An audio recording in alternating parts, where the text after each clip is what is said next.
Hi there everyone and welcome. Today's recipe is another meal in a jar, and this one is going to be for chicken and dumplings.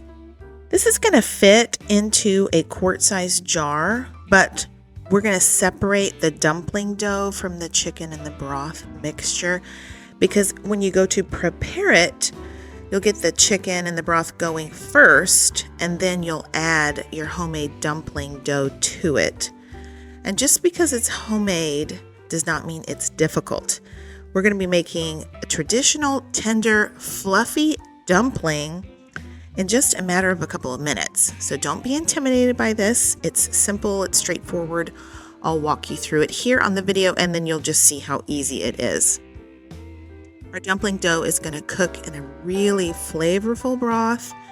You'll be amazed that this comes out of a jar. I'm going to be trying out a new powdered product from Judy's brand, that cream of chicken powder. It turned out wonderfully. My mama and my grandma, when they made their homemade chicken and dumplings, they cooked the chicken in a huge pot with a bunch of carrots and onions and celery in the pot. And then when the chicken was tender, they removed the chicken, deboned it, and then got rid of the vegetables. Instead of doing that, what we're going to do is blend those vegetables, make them really small, and include them in the broth. So our vegetables are going to remain in the soup. But in order for it to be kind of smooth and homogeneous like traditional chicken and dumplings, just blend them first and they'll be really tiny. But they're going to give great flavor. Also, to flavor the broth, we'll have some chicken bouillon powder and some butter powder. That's going to lend a yummy richness to it. We'll add half a cup of heavy cream powder and a quarter of a cup of that cream of chicken powder, and the instructions on the back of the bag say to add a tablespoon of cornstarch along with it. So that's what I did. And just season it up with some salt and pepper. Now this cayenne pepper, just a couple of dashes of cayenne pepper is all you need. It will not make it spicy, but it will deepen the flavor. It kind of rounds out the flavor, and I highly recommend it. This is just a sandwich size baggie, and I'm putting it in there to keep the dumpling dough that's going to go into the baggie, to keep it separate from the chicken and broth mixture. So that's just a little technique I've been using. I put the baggie in the jar and then the canning funnel into the baggie so that all of the dumpling dough ingredients are just going to fall straight into that baggie. These are just normal kind of dumpling ingredients. If you've ever made homemade biscuits or dumpling dough, this is just normal stuff that goes in there. And then I'm adding just a little bit of parsley because I think the green flecks are pretty, and it also kind of makes it just look homemade. You'll go ahead and seal that baggie in there. Because this recipe includes heavy cream powder and the cream of chicken powder and the baking powder, it's not going to be for long-term storage. I'm putting an oxygen absorber in there for just in case, but I don't think you should keep this on your shelf for longer than 6 months. You might want to date your jar, maybe a best if used by date on your jar, along with the cooking instructions when you store this in your pantry. And when you're ready to prepare it, you'll need a couple of things. You'll need a medium-sized bowl or a large bowl that the dumplings are going to be made in. And so just go ahead and put the baggie in that. And you'll also need a large pot, or I used a high-sided skillet, but you're going to need something that will fit quite a bit of liquid. I really like a lot of liquid in my soups. I've told you that before. I added 6, maybe even 6.5 cups of water. If you don't like your soup that liquidy, you could add anywhere between 5 and 5.5 cups of water. Give it a really good stir and get your heat to medium. And while that heats up, we're going to make the dumpling dough. It's very simple. Just empty that baggie into the bowl. Give it a stir because you're wanting to incorporate the flour with the baking powder and the salt and all that. And then add to it 2 tablespoons of softened butter. I think softened butter is just easier to incorporate. This is how biscuits are made. You're just going to slowly but surely, using a fork or using your hands, you can do this however you like, you're incorporating that fat into the flour. It takes a little bit of time, but not too long. I mean, literally just probably within 2 minutes, you are going to have those things combined and you'll have your dumpling dough ready. It just takes a little bit of time and patience, and you're kind of smushing the butter into the flour. You're smushing it against the bottom of the bowl, the sides of the bowl.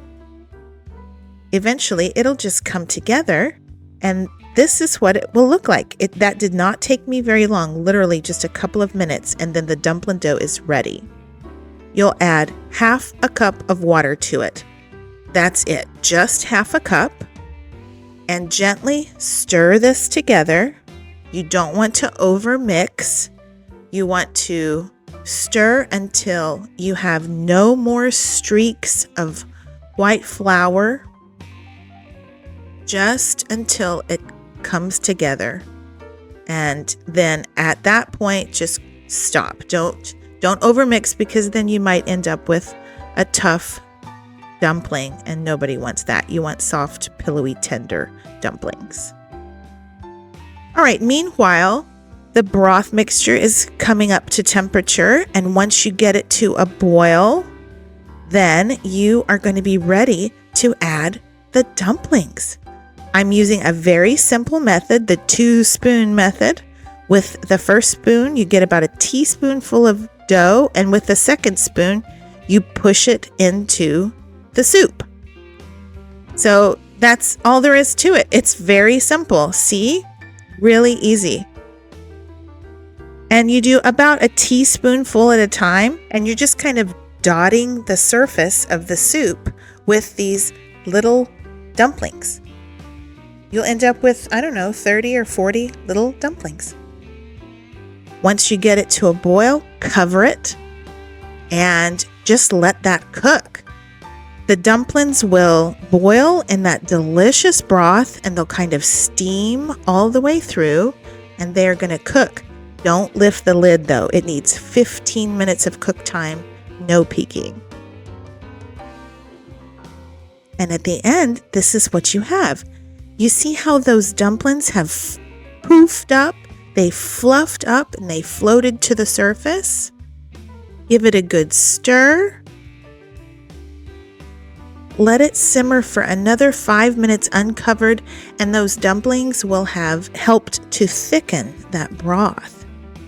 Go ahead and give it a taste. Adjust for seasonings.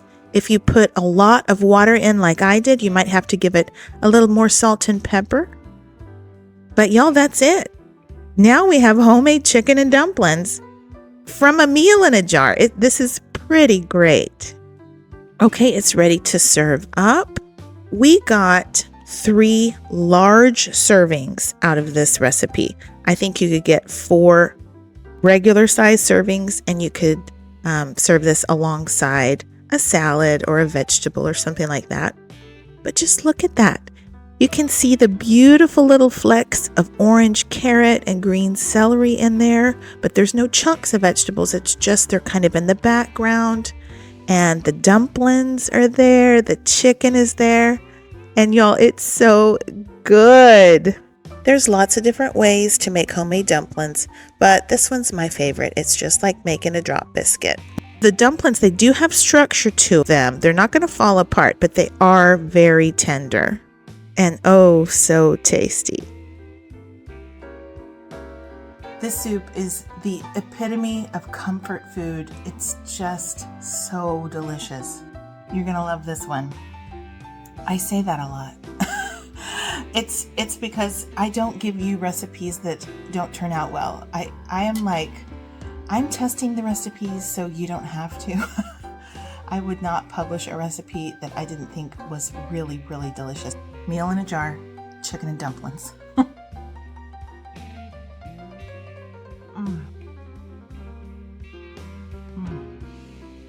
The dumplings are pillowy soft.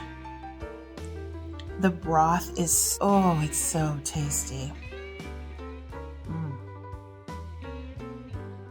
Oh, it's so good. The chicken is tender. The veggies, they give it great flavor, but they're sort of in the background because we blended them and they're really small, so you're not getting a chunk of vegetables. The stars of this recipe are the dumplings, the broth, and the chicken. And that's the way chicken and dumplings is supposed to be, right? I hope you try the recipe. I hope you like it. Let me know what you think in the comments. I'm gonna get to eating. Right, there you have it. Y'all, this is one of my favorite ones yet. This right here is Southern comfort food. Chicken and dumplings as a meal in a jar. Thank you so much for watching my videos. Thank you for your support. I appreciate you guys. And until next time, y'all take care and keep thriving.